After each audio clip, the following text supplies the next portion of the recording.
فبأي آلاء ربكما تكذبان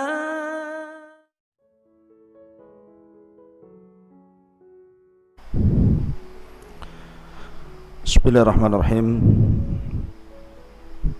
Assalamualaikum warahmatullahi wabarakatuh. Alhamdulillah wassalatu wassalamu ala Rasulillah wa ala alihi wa sahbihi wa mawalah wa la hawla wa la quwata illa billahi wa ba'du. Alhamdulillah, di pagi hari ini kita bisa kembali bermajelis ilmu di Masjid Jabal Uhud. Salawat dan salam demi keberkahan majelis kita haturkan kepada Nabi yang mulia, qudwah kita, Rasul kita, Nabi kita Muhammad sallallahu alaihi wa ala alihi wasallam. Pembahasan di pagi hari ini kita akan membahas masih bicara tentang qasasul anbiya, kisah-kisah para nabi. Dan di pagi ini kita akan mengkisahkan seorang nabi yang banyak ujian dari Allah Azza wa Jalla, sampai-sampai mendapatkan gelar Imamus Sabirin, imamnya orang-orang yang hendak mencontoh kesabaran. Bahkan Nabi ini menjadi sebuah risalah bagi siapapun yang ditimpa musibah berupa kematian anak-anaknya, juga risalah kepada orang-orang yang dibangkrutkan seluruh usahanya, dan juga risalah kepada orang-orang yang ditimpakan penyakit kepadanya, bahkan juga risalah kepada orang-orang yang dijauhi manusia karena dibuli, dan juga risalah kepada siapapun yang ditimpa musibah. Dialah Nabiullah Ayyub alaihi salatu wassalam. Nabi Ayyub alaihi salatu wassalam disebutkan dalam Al-Quran itu 4 kali. Pertama dalam surah An-Nisa 163, Al-An'am 84, Al-Anbiya 83, dan Suratul Sad 41. Ma'asyiral muslimin yang dimuliakan Allah Subhanahu wa taala, sebelum saya kisahkan tentang ujian yang Allah berikan kepada Ayyub, saya akan jelaskan dulu sedikit biografi Ayyub alaihi salatu wassalam. Siapa Ayyub itu? Kita tahu bahwa Nabiullah Ibrahim alaihi salatu wassalam dianugerahi 2 putra dan dua-duanya menjadi nabi. Pertama Ismail, yang kedua Ishak. Dari Ishak inilah lahir anak kembar. Pertama Al-Is, yang kemudian melahirkan bangsa Romawi atau disebut dengan Bani Asfar, dan yang kedua Ya'qub atau dikenal dengan Israel. Jadi Is itu melahirkan orang-orang Romawi. Kalau hari ini kita sebut Romawi berarti Nasrani Eropa. Tetapi Ya'qub Israel, sehingga turunannya disebut Bani Israel. Lah Nabiullah Ayyub alaihi salatu wassalam ini keturunan bangsa Romawi, karena nasabnya sampai kepada Al-Is ibn Ishaq ibn Ibrahim alaihi salatu wassalam. Dan itu yang masyhur disebutkan oleh para ulama. Sebenarnya kisah Nabi Ayyub itu masyhur, terutama muamalah beliau dengan istrinya. dan bagaimana kesabaran istrinya ketika merawat Ayub ketika sakit. Anehnya Al-Quran tidak menceritakan. Al-Quran itu hanya menceritakan secara global saja tentang kisah Nabi Ayub.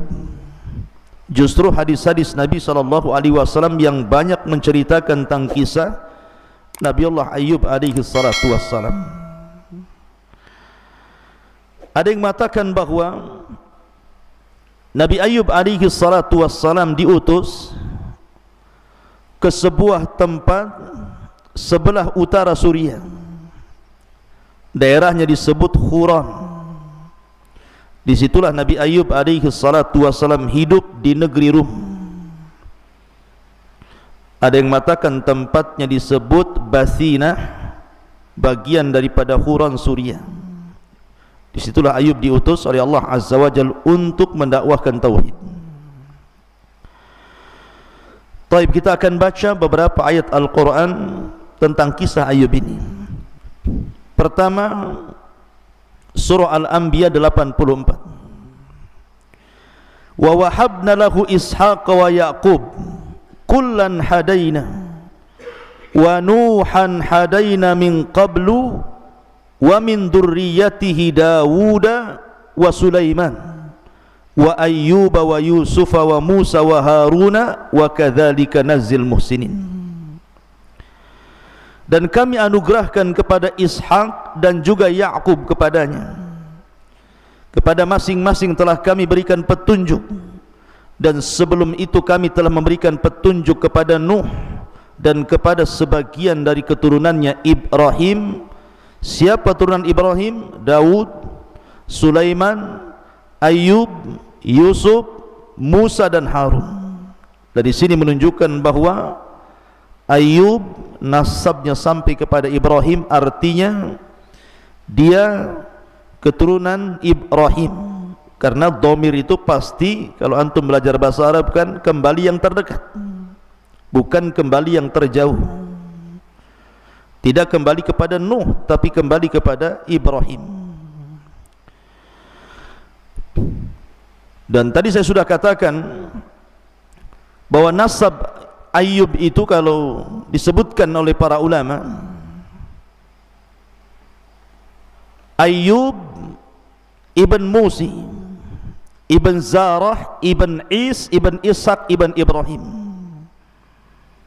Itu diantara nasab yang disebutkan para ulama sejarah.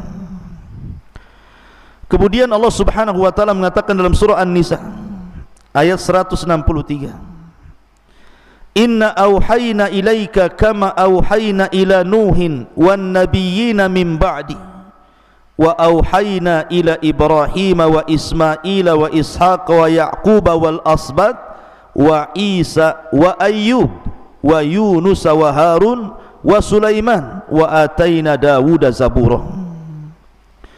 Sesungguhnya kami wahyukan kepadamu ya Muhammad sebagaimana kami wahyukan kepada Nuh dan nabi-nabi setelahnya.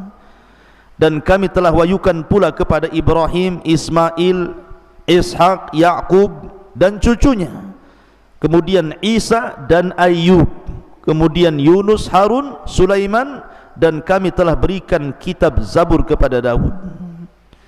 Dari sini menunjukkan bahwa Ayyub seorang nabi karena diwahyukan kepadanya wahyu dari Allah Subhanahu wa taala. Tapi kisah Ayyub itu terangkum dalam dua ayat setelahnya. Pertama Al-Anbiya 83 sampai 84. Kemudian yang kedua surah Shad 41 sampai 44. Inilah kisah rangkuman Ayyub dalam Al-Qur'an. Pertama surah Al-Anbiya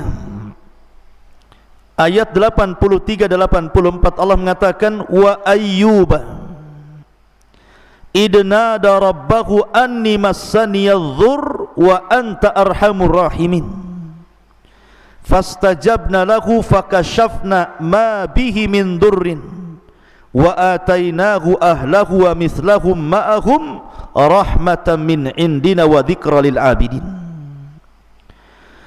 Maka kami pun memperkenankan seruan Ayyub, lalu kami lenyapkan penyakit yang ada padanya, Kata-kata ini sebelumnya Allah Subhanahu wa taala menceritakan tentang kisah Ayub, doanya Ayub. Wa ayyuba idnada rabbahu, dan Ayub ketika berdoa kepada Rabbnya, anni massaniyadh-dhur, sesungguhnya telah menimpaku adh-dhur, sebuah madarat, wa anta arhamur rahimin, dan engkau ya Rabb adalah zat yang maha penyayang dari seluruh hamba-hambamu yang penyayang.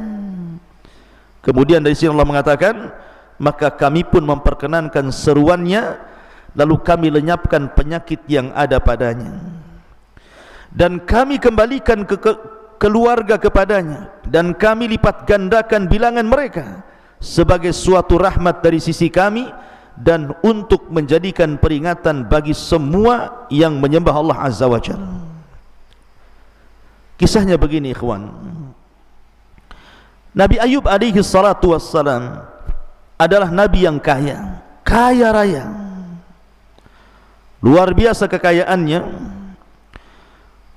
bahkan diberikan oleh Allah Subhanahu wa taala kebun yang sangat luas dengan hasil yang luar biasa.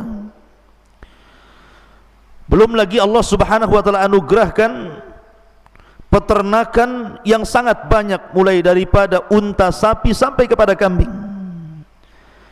Dan Allah Subhanahu wa taala anugerahkan kepada Ayub anak-anak yang banyak, baik laki-laki ataupun perempuan. Pokoknya nikmat yang tidak Allah berikan melebihi Ayub di zamannya. Dan itulah cita-cita manusia kan. Cita-cita manusia itu bisa menikah, kemudian punya anak, kemudian punya kekayaan, kemudian punya pembantu, karena Ayub itu banyak budaknya dan banyak pekerjanya. Itulah anugerah yang Allah Subhanahu wa taala anugerahkan kepada Ayub alaihi salatu wassalam. Pada suatu ketika, ikhwatu fillah muliakan Allah Subhanahu wa taala, datanglah syaitan kepada Ayub, kepada Allah Subhanahu wa taala, kemudian mengatakan, pantas saja kalau Ayub itu diberikan kesabaran ya Rabb, karena kau berikan nikmat begitu banyak kepada Ayub. Kau berikan kekayaan yang melimpah, kau berikan anak-anak yang sukses, kesehatan, istri yang sabar, dan begitu seterusnya. Coba kalau seandainya kau uji Ayub, belum tentu Ayub sesabar itu. Tetapi Allah Subhanahu wa taala sudah katakan dalam Al-Qur'an bahwa Ayub itu inna wajadnahu sabira ni'mal abdu innahu awwab. Sesungguhnya Ayub itu seorang yang sabar, dialah sebaik-baik hamba, sesungguhnya dia amat taat kepada Tuhannya. Artinya Allah sudah menetapkan Ayub itu orangnya sabar, tidak mungkin bergeming dengan musibah yang Allah Subhanahu wa taala timpakan kepada Ayub. Akhirnya Allah Subhanahu wa taala betul-betul menguji Ayub. Pertama, Allah Subhanahu wa taala rusakkan seluruh kekayaannya. Allah bangkrutkan seluruh kekayaannya. Ikhwan, orang yang terbiasa miskin tidak akan sedih dengan kemiskinannya. Tetapi kalau orang itu kaya tiba-tiba bangkrut dan jatuh miskin, itu sangat sedih kondisinya. Makanya banyak orang-orang kaya jatuh miskin itu bunuh diri, apalagi terlilit hutang gitu ya. Pasti dia akan cari sirup yang ada racun tikusnya itu biar cepat mati. Ada orang yang tidak sabar, akhirnya gantung diri kan itu. Karena orang yang pernah kaya kemudian miskin itu kondisinya berbeda dengan orang yang terbiasa dengan miskin. Maka Ayub alaihi salatu wassalam betul-betul oleh Allah Azza wa Jalla diuji, di mana semua kekayaannya dihabiskan, ternaknya semuanya mati, panennya semuanya gagal. Dan Ayub alaihi salatu wassalam sudah tidak punya penghasilan lagi. Cukup sampai di sini? Tidak.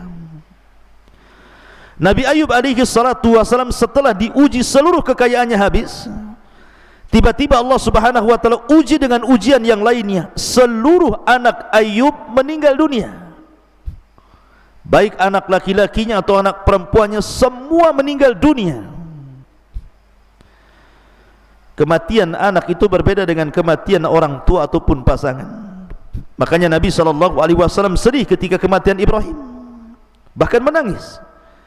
Sampai-sampai Nabi SAW mengatakan, innal aina la tadma wa innal qalba la tahzan wa inna bi firakika ya Ibrahim la mahzunun. Sesungguhnya air ini, mata ini bisa meneteskan air mata, hati ini bisa bersedih karena perpisahanku dengan Ibrahim ini menyesakkan dada, kata Rasulullah. Lah ini Ayub bukan satu anak loh ya, semua anaknya mati, semua anak-anaknya mati, tetapi Allah berikan kesabaran kepada Ayub. Cukup sampai di sini? Tidak. Nabi Ayub alaihi salatu wassalam tiba-tiba ditimpakan kepada Ayub penyakit judari. Mungkin kalau penyakit judari hari ini mungkin bisa sembuh dengan operasi, dengan obat-obatan, tapi di zaman itu kan belum ditemukan itu. Penyakit kulit yang dalam kulit Ayub itu terdapat benjolan dari atas kepala sampai kaki, isinya itu ulat, nanah, darah.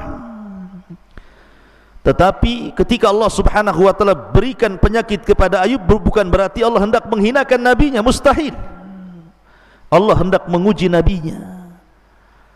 Dan Allah tahu Ayub itu, inna wajadnahu sabira, pasti kami dapati Ayub itu sabar.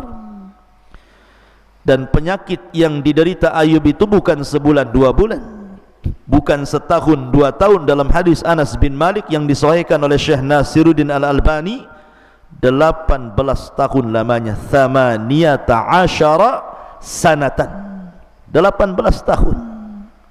Dan Ayub tidak pernah mengeluh. Orang sekarang baru ditimpa musibah sebentar saja mengeluh, bukan mengeluh kepada Allah, nulis status, kepala saya pusing, kepala saya putar-putar, vertigo, atau orang Padang bilang percie gitu ya. Jadi Nabi Ayub itu 18 tahun itu luar biasa tuh. Bayangkan ditimpa musibah 18 tahun itu bukan sebentar, tapi tidak keluar dari lisan Ayub beliau menolak takdir Allah. Kenapa saya sakit? Tidak seperti orang sekarang gitu ya. Kenapa saya miskin? Kenapa enggak orang itu saja miskin? Kenapa saya enggak orang itu saja yang sakit gitu? Kenapa asik saya terus gitu? Tidak. Ayub tidak pernah mengeluh kesah. Cukup sampai di sini ujian Ayub? Rupanya tidak. Ditimpa penyakit yang lama 18 tahun tidak kunjung sembuh. Semua manusia yang dulu mendekati Ayub semua menjauh Ayub, baik orang yang dekat ataupun yang jauh, semua menjauhi Ayub. Yang tersisa cuma 3 orang, istrinya yang sabar, kemudian 2 temannya, yang lainnya tidak berani datang kepada Ayub karena takut tertular penyakitnya.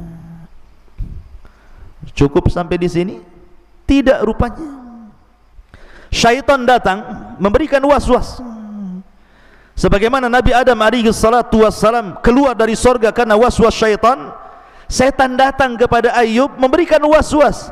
Ayub, kau seorang nabi loh, kau seorang nabi. Kenapa Allah Subhanahu wa taala berikan penyakit begitu lama? Jangan-jangan Allah sudah tidak sayang lagi sama kamu, katanya. Jangan-jangan Allah sedang mengadab kamu. Diberikan was-was supaya Ayub menolak takdir. Tapi Ayub ini sabar.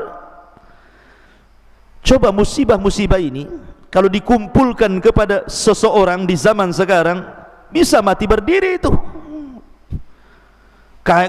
Hartanya habis, anaknya semua mati, diberikan penyakit, manusia menjauh, setan datang memberikan was-was gitu. Enggak ada orang selamat kecuali Ayub alaihi salatu wassalam. Makanya dia disebut Imamus Sabirin. Ma'asyiral muslimin yang dimuliakan Allah Subhanahu wa taala. Allah Subhanahu wa taala berfirman di sini di dalam surah Sad yang paling lengkap di sini. Wadhkur abdana Ayyuba, dan ingatlah akan hamba kami Ayyub, idnada rabbahu, ketika dia berdoa kepada Rabbnya, anni massaniya syaitanu binusbin wa adab, sesungguhnya aku diganggu syaitan dengan kepayahan dan siksaan. Artinya setan datang memberikan was-was. Ma'asyiral muslimin, orang sakit itu ikhwan, yang paling ditakutkan itu adalah ketika tidak ada orang yang berkunjung kepadanya. Mungkin awal sakit banyak orang yang berkunjung, ya, bawa buah, mendoakan la ba'sa tahurun insyaallah, syafaqallah atau syafiqallah gitu ya, syafaqillah. Ya, sehari dua hari ramai yang berkunjung. Nah, kalau seandainya penyakitnya bertahun, siapa yang mau berkunjung coba? Lah justru orang sakit itu lebih sakit ketika tidak ada orang yang berkunjung dibandingkan penyakitnya. Itu orang sakit. Nanti antum akan merasakan, mudah-mudahan enggak kena sakit. Kalau seandainya sakit, lebih sakit tidak dikunjungi orang dibandingkan sakitnya sendiri, itulah orang sakit, tabiatnya orang sakit seperti itu. Lah Ayyub itu seperti itu, dijauhi dan diganggu syaitan. Setanlah yang meniupkan ke badan Ayyub sehingga kemudian datang penyakit. Akhirnya penyakit ini bukan hanya Ayyub tidak bisa bergerak sehingga harus dipapah oleh istrinya ke sana kemari, manusia menjauh darinya. Ma'asyiral muslimin yang dimuliakan Allah Azza wa Jalla, sampai-sampai ketika syaitan tidak bisa menggoda Ayyub, dia datang kepada istrinya, disuruh agar istrinya ini memaksa Ayyub berdoa kepada Allah. Dia datang kepada Ayyub istrinya dan mengatakan, ya Ayyub, anta nabiullah, wahai Ayyub, kau ini nabi Allah. Lau da'auta rabbaka fa innahu sayastajibu lak. Ya Ayyub, kalau engkau berdoa kepada Allah, mintalah kesembuhan, mintalah agar kekayaannya dibalikkan, mintalah agar keturunan kita kemudian dianugerahkan. Engkau kan seorang nabi. Istrinya yang memaksa. Tapi lihat jawaban Ayyub. Dia tidak terpengaruh dengan ucapan istrinya. Dia hanya berfikir dan mengatakan kepada istrinya, baik, sudah berapa lama Allah berikan anugerah nikmat kepadaku dan kepadamu selama kami berumah tangga ini? Berapa tahun? Wa nahnu fi mu'afan, dan kami diberikan kesehatan dan kemakmuran hidup berapa tahun coba? Kata istrinya mengatakan, sab'ina sanatan. Dalam riwayat thamanina sanatan, 70 tahun wahai suamiku. Dalam riwayat 80 tahun wahai suamiku. Kemudian kata Ayyub, lalu sudah berapa lama Allah uji saya? Uji kita ini sudah berapa lama? 18 tahun wahai suamiku. Kata Nabi Ayyub, imbang tidak tuh? Allah sudah menganugerahkan harta, kenikmatan, kesehatan dan nikmat-nikmat yang lain selama 80 tahun atau 70 tahun, sementara Allah baru menguji 18 tahun. Tidak imbang. Biarkan ujian ini sebagaimana Allah berikan nikmat kepada kita. Tunggu sampai 80 tahun baru imbang. Ya. Lihat jawaban Nabi Ayyub, tidak terpengaruh dengan istrinya. Tetap dia orang yang sabar. Sampai-sampai ikhwatu fiddin, Nabi Ayyub itu diuji dengan sakit itu tidak bisa bergerak dia. Kakinya pun tidak bisa bergerak. Sampai-sampai kalau dia ke kamar mandi itu digendong sama istrinya. Makanya antum nanti cari istri yang sayang dengan antum. Jangan pula ada uang abang sayang gitu ya. Tak ada uang ku tendang kau katanya. Bukan begitu. Karena banyak orang-orang di zaman sekarang yang istri-istri itu tidak punya akidah, tidak punya akhlak dan adab. Ketika suaminya sakit minta cerai pula dia. Su'ul adab. Lihat istri Ayyub ini contoh dari seluruh istri-istri dunia. Dia tetap merawat Ayyub. Kenapa? Al jaza' min jinsil amal. Jazaul ihsan ilal ihsan. Balasan yang baik itu diberikan dengan kebaikan. Istrinya tahu dia sudah hidup kaya, dengan Ayub, diberikan kesehatan, kemakmuran, senang 80 tahun lamanya. Sehingga ketika suaminya sakit, dia teringat dengan kebaikan Ayub, dia tidak mau meninggalkan Ayub. Dia rawat Ayub itu luar biasa. Bahkan yang mencari nafkah selama 18 tahun itu istrinya. Dan kata para ulama, ketika seorang suami sakit kemudian istri mencari nafkah, maka istri dapat 2 pahala. Pertama, pahala berbakti kepada suami, yang kedua pahala sedekah kepada suaminya. Tapi di zaman sekarang aneh, istrinya suruh kerja, suaminya tak sakit. Suaminya yang cuci piring, yang ngepel, nyusuin anak, kayak punya susu saja dia. Kan? Ya. Jadi boleh istri mencari kerja di luar kalau kondisinya seperti Ayub, sakit, ya, terpaksa. Dan itu lebih sakit bagi manusia. Kan lebih sakit tuh. Penyakitnya mungkin tidak seberapa sakit, tapi lebih sakit ketika bagi seorang suami yang berakal, ya, maksudnya bagi seorang suami yang berakal, ya, bukan suami yang gila, ya. Bagi suami yang berakal itu lebih sakit ketika yang mencari nafkah itu istrinya. Harusnya seperti itu. Jadi Ayub itu sudah sakit, makin sakit lagi karena seharian tidak melihat istrinya. Kadang-kadang kan dia butuh sesuatu karena istrinya harus keluar, harus mencari nafkah, menjadi pembantu, mencucikan piring, mencucikan pakaian, memasakkan, kemudian dapat upah makanan, baru pulang dikasih makan suaminya gitu, ya. Itu lebih sakit lagi bagi suami yang berakal ketika istri yang harus mencari kerja sementara dia tidak bisa apa-apa. Tapi para suami di zaman sekarang, dia sakit jiwa, bukan sakit, malah senang kalau istrinya kerja gitu, ya.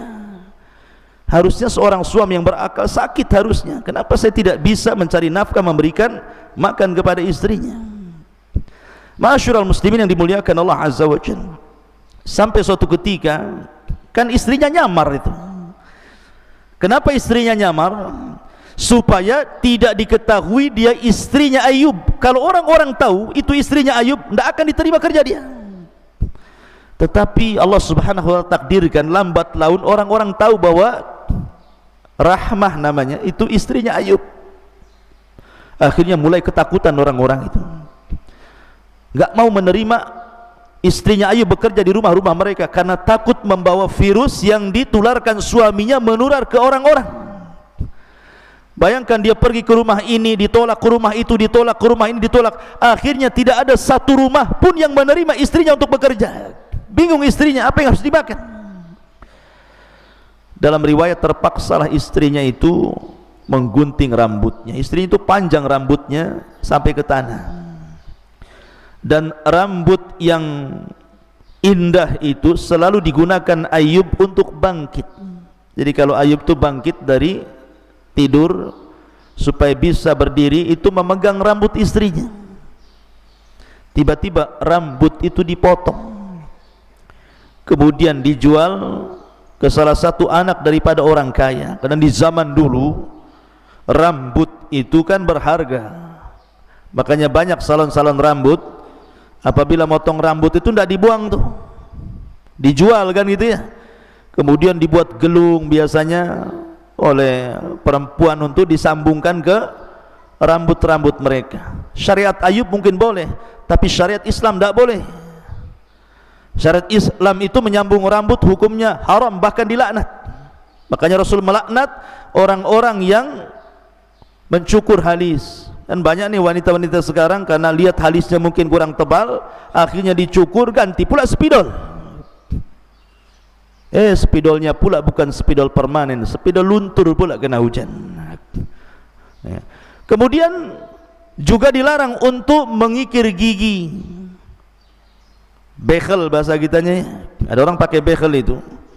Kalau giginya memang jarang, artinya tidak sebagaimana normalnya gigi-gigi orang kalau makan nasi kemudian loncat pula dari sela-sela gigi karena jarang begitu, ya, maka tidak masalah pakai bekel untuk merapatkan. Tapi kalau seandainya tidak ada masalah, hanya untuk memperindah, haram, tidak boleh, ya. Termasuk juga mentato ataupun menyambung rambut, itu dilaknat semuanya itu dalam Islam. Tapi mungkin syariat dulu mungkin boleh. Makanya istrinya Ayub kemudian menjual rambutnya. Ketika Ayub alaihi salatu wassalam sudah sakit, melihat istrinya tidak ada rambutnya, makin sakit dia. Dari situ dia bersumpah untuk memukul istrinya kalau sembuh 100 kali pukulan. Kenapa Ayub alaihi salatu wassalam sampai bersumpah seperti itu? Ya. Ma'asyiral muslimin yang dimuliakan Allah Azza wa Jalla. Tapi yang jelas bahwa ketika sudah berlalu 18 tahun lamanya, kemudian Nabi Ayub alaihi salatu wassalam suatu ketika dihantar istrinya untuk buang hajat. Ada yang mengatakan untuk mandi. Dan Ayub itu diberikan sifat malu. Sampai kepada istrinya pun dia malu. Jadi kalau dia hendak buang hajat atau mandi itu jauh dari istrinya. Istrinya suruh menjauh. Ya. Lah ketika kemudian Nabi Ayub alaihi salatu wassalam selesai buang hajat atau selesai mandi gitu kan, dia panggil-panggil istrinya. Karena biasanya yang membangkitkan dia kemudian memapah dia ke pembaringan istrinya. Rupanya istrinya pergi pula karena ada sebuah hajat, lupa mungkin istrinya habis ngantar Ayub, sehingga Ayub memanggil-manggil tidak datang pula istrinya. Maka Nabi Ayub merasa sedih dan merasa bahwa mungkin bahasa kitanya, beginilah kalau hidup menyandarkan kepada manusia, kalau tidak ada habislah kita gitu ya. Dari sinilah Ayub alaihi salatu wassalam akhirnya berdoa, dan ini pula yang menyebabkan Ayub berdoa, Rabbi inni massaniyadh-dhurr wa anta arhamur rahimin. Ya Rabb, sesungguhnya kemadaratan telah menimpa kepadaku. Lihat bagaimana Ayub mengadu kepada Allah, tidak merinci. Ayub tidak mengatakan, ya Rabb, hartaku hilang, anak-anakku mati, aku pun terserang penyakit. Tidak. Ayub tidak memerinci semua musibah. Ayub hanya mengatakan, menghabarkan kepada Allah, inni massaniyadh-dhurr, ya Allah, sesungguhnya adh-dhurr, madarat telah menimpa kepadaku. Wa anta arhamur rahimin, dan engkau zat yang maha pemberi kasih sayang dari hamba-hambamu yang penyayang. Hanya memberi kabar saja. Ya. Ayub tidak mengatakan, ya Allah sembuhkan saya, ya Allah kembalikan harta saya, ya Allah kembalikan anak-anak saya. Tidak. Karena Allah subhanahu wa ta'ala zat yang maha tahu. Baru kita mengatakan ya Rabb, belum mengucapkan permintaan saja Allah sudah tahu. Ya'lamu ma fi sudur. Ya. Lah akhirnya kemudian Allah subhanahu wa ta'ala mewahyukan kepada Ayub untuk membuat sebab. Ada juga yang mengatakan, kenapa Ayub sampai mengatakan seperti itu, coba berdoa seperti itu.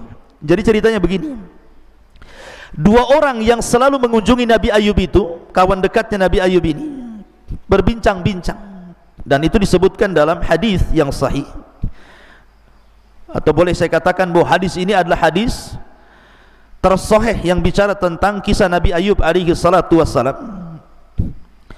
Hadis dari Anas bin Malik radhiyallahu an, inna nabiyallah Ayub alaihi salam labisa bihi bala'uhu thamani asyrata sanatan. Sesungguhnya Nabi Allah Ayub ditimpa musibah selama 18 tahun lamanya. Farafadahul qarib wal ba'id, maka orang yang dekat yang jauh semua menjauhi Ayub, illa rajulain, kecuali dua temannya. Kana min akhassi ikhwanihi, termasuk orang yang memang sangat dekat dengan Ayub semasa Ayub belum tertimpa penyakit. Kana yagduan ilaihi wa yaruhan, terkadang datang terkadang pergi. Faqala ahaduhuma, berkata salah seorang di antara keduanya, ngobrol keduanya ini bicara tentang Ayub. Ta'lam wallahi laqad adznaba Ayub dzamban ma adznabahu ahadun minal alamin. Coba perhatikan Ayub, katanya Ayub ditimpa penyakit 18 tahun lamanya. Jangan-jangan demi Allah Ayub itu telah melakukan perbuatan dosa yang tidak pernah dilakukan siapapun di alam semesta ini, sehingga Allah kutuk Ayub dengan berbagai macam musibah termasuk penyakit. Kata kawannya, kok bisa kamu ngomong begitu? Ya, karena satu benjolan penyakitnya Ayub tidak kunjung sembuh. Kalau bukan kutukan apa namanya, katanya. Akhirnya kemudian ucapan keduanya ini sampai ke telinga Ayub. Dari sinilah Ayub kemudian merasa sesak dadanya, kemudian mengatakan, Rabbi inni masaniyadh-dhur wa anta arhamur rahimin. Itu juga yang menjadikan sebagian ulama mengatakan sebab kenapa Ayub sampai berdoa seperti itu. Lah setelah Nabi Ayub berdoa seperti itu, setelah lama 18 tahun lamanya, akhirnya ketika istrinya mengantar Ayub buang hajat, kemudian Allah Subhanahu wa taala mewahyukan kepada Ayub mengambil sebab. Artinya bukan hanya doa saja, tapi ambil sebab. Apa sebabnya? Untuk kesembuhan itu Allah Subhanahu wa taala mengatakan, urkud birijlika hadza mughtasalun baridun wa syarabun. Allah Subhanahu wa taala mengatakan, hantamkan kakimu ke tanah, maka akan keluar air. Air itu air yang sangat sejuk. Mandilah dengan air itu dan minumlah dengan air itu. Jadi Ayub alaihi salatu wassalam diajarkan oleh Allah, doa itu tidak cukup, harus mengambil sebab.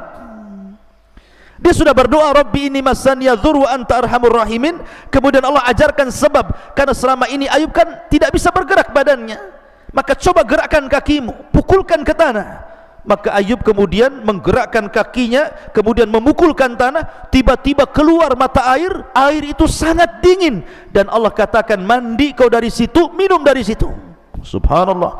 Akhirnya dia mandi dari situ, minum dari situ, dan Allah takdirkan fastajabna lahu. Allah anugerahkan kepada Ayub, Allah ijabah doanya, semua sembuh penyakitnya.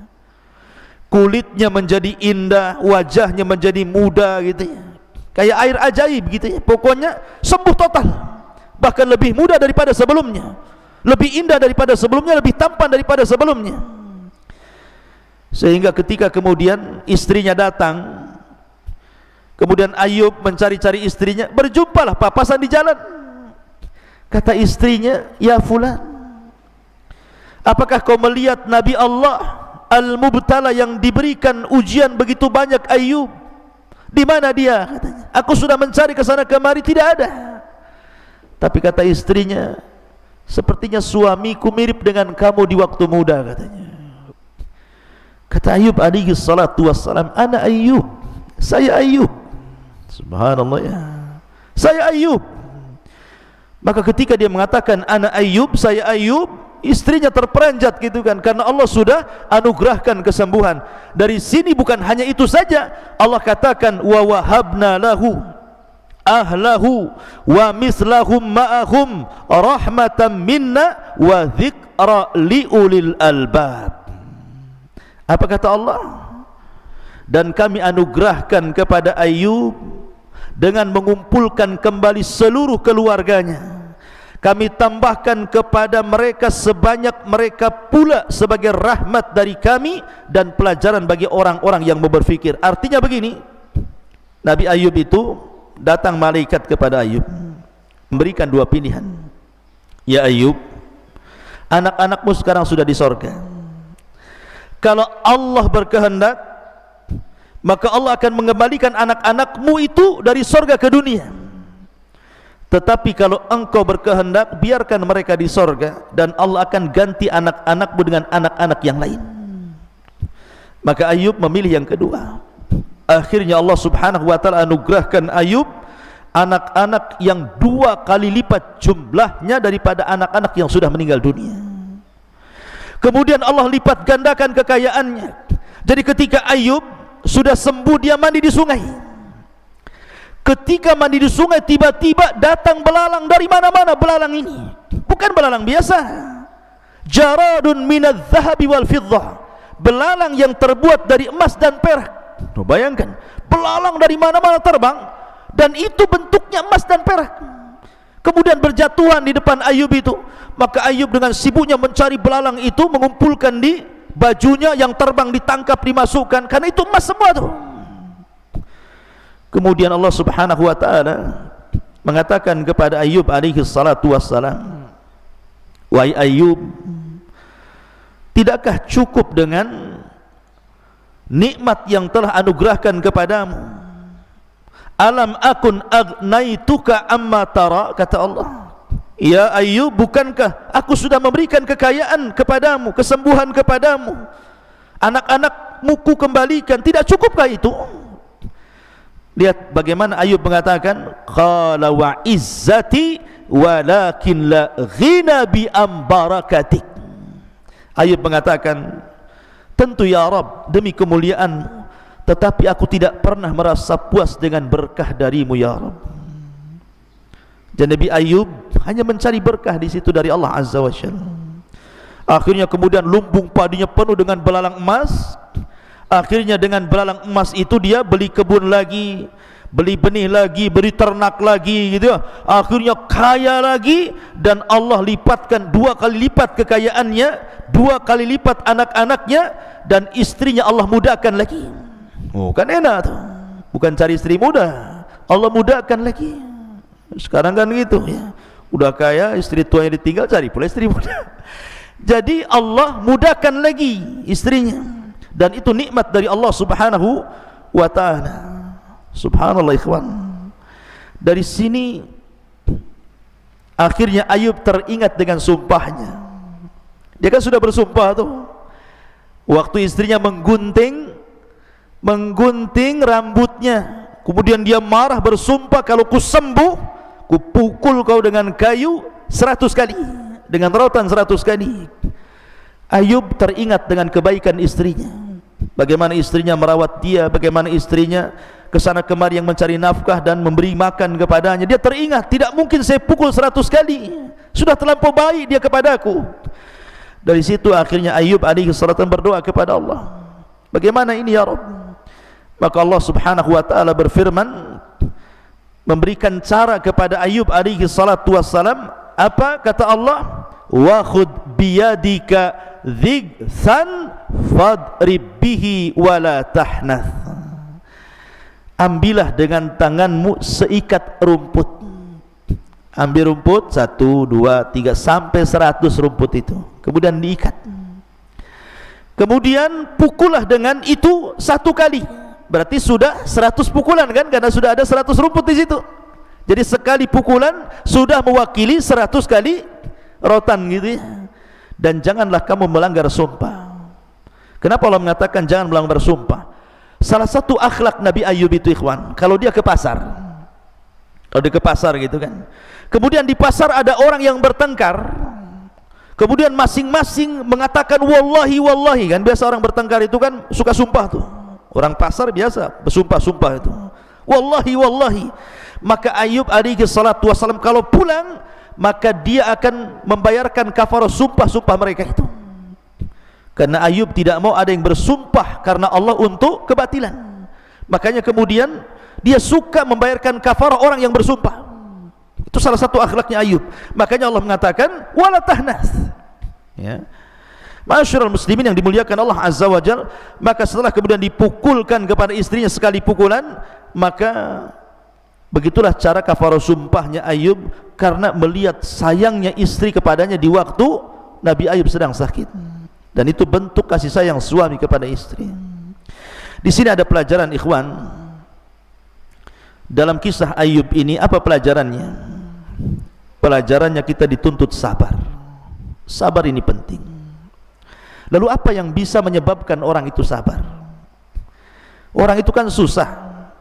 Baru 1 anak mati saja kadang-kadang orang sudah tidak bisa tidur, tidak bisa ibadah, stres macam-macam.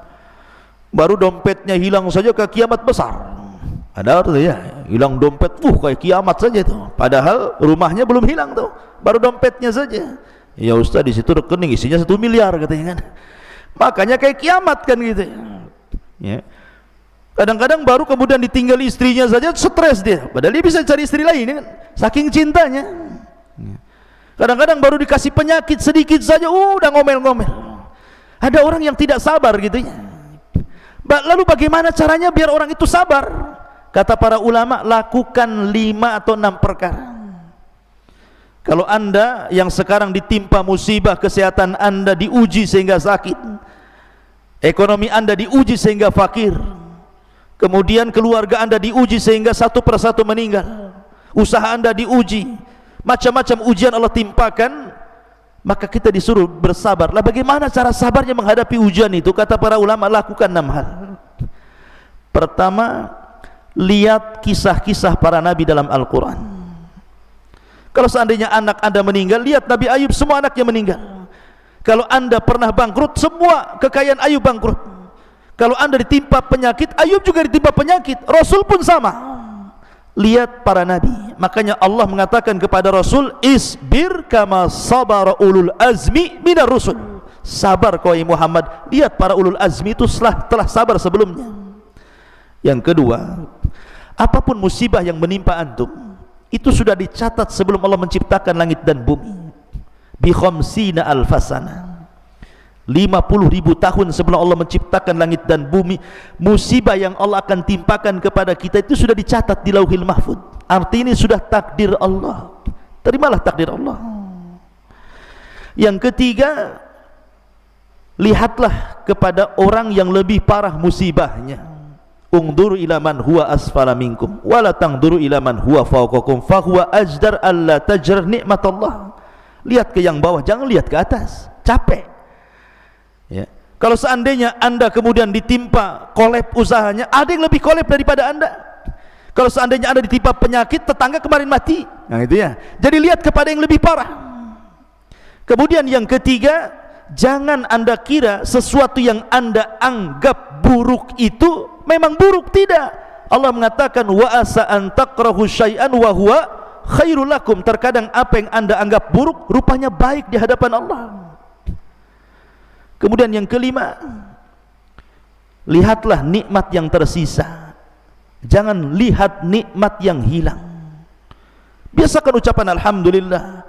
Alhamdulillah saya masih patah satu kaki, yang sebelah atau dua-duanya patah gitu ya. Alhamdulillah saya masih hidup walaupun stroke. Kemarin yang sebelah innalillahi wa inna ilaihi rajiun sudah diusung ke Tamiang. Artinya lihat nikmat yang tersisa, jangan lihat nikmat yang hilang gitu ya. Kemudian yang terakhir, berdoa, karena doa itu bisa yaruddul qada, bisa menolak keputusan Allah Azza wa Jalla. Lalu apakah musibah itu manfaat? Pamannya orang terserang penyakit, apakah penyakit ini manfaat? Ya, penyakit ini manfaat. Apa manfaatnya? Musibah itu manfaat. Mau sakit, mau miskin, mau apa, itu manfaat bagi kita. Pertama, supaya kita dididik untuk beradab. Lihat orang-orang kaya, baru beli mobil mewah saja yang harganya mahal, wah, ada sombongnya kayak Fir'aun, ya kan? Kaca pun tidak dibuka gitu ya, jalannya pun beda gitu ya. Orang sombong. Tapi ketika Allah buat mobilnya hilang, baru terasa dia jadi orang miskin. Di situ ada adab, pelajaran adab, dididik oleh Allah Azza wa Jalla bahwa sombong itu ada batasnya ya. Maka setiap ujian itu mendidik kita sebenarnya. Yang kedua, ujian itu kafarah. Bukankah dunia ini sijnul mukmin? Namanya penjara, orang hidup di penjara itu tidak suka kan, itu pasti ingin keluar. Tapi suatu ketika Allah bukakan pintu sorga sebagai lepasnya kita dari penjara, baru kita akan senang. Ketika orang keluar dari musibah, dosanya hilang, pahalanya numpuk gitu ya. Kemudian pahala musibah apa? Manfaat musibah juga, bahwa musibah ini ikhwatu fiddin muliakan Allah Azza wa Jalla, bukan hanya mendidik akhlak, kemudian juga menjadikan dosa-dosa kita hilang, tapi musibah itu manfaatnya juga besar. Karena dengan adanya musibah, orang lebih bersyukur kepada nikmat Allah. Terkadang orang tidak pernah merasakan nikmat makan kecuali dia lapar, nikmat minum kecuali dia haus, nikmat aman kecuali pernah hidup di negeri konflik. Ya begitu. Jadi semua musibah itu ada manfaatnya. Oleh karena itulah maka sabarlah seperti sabarnya Ayub alaihi salatu wassalam. Subhanakallahumma bihamdika asyhadu an la ilaha illa anta astaghfiruka wa atubu ilaik. Wallahu ta'ala. Assalamualaikum warahmatullahi wabarakatuh.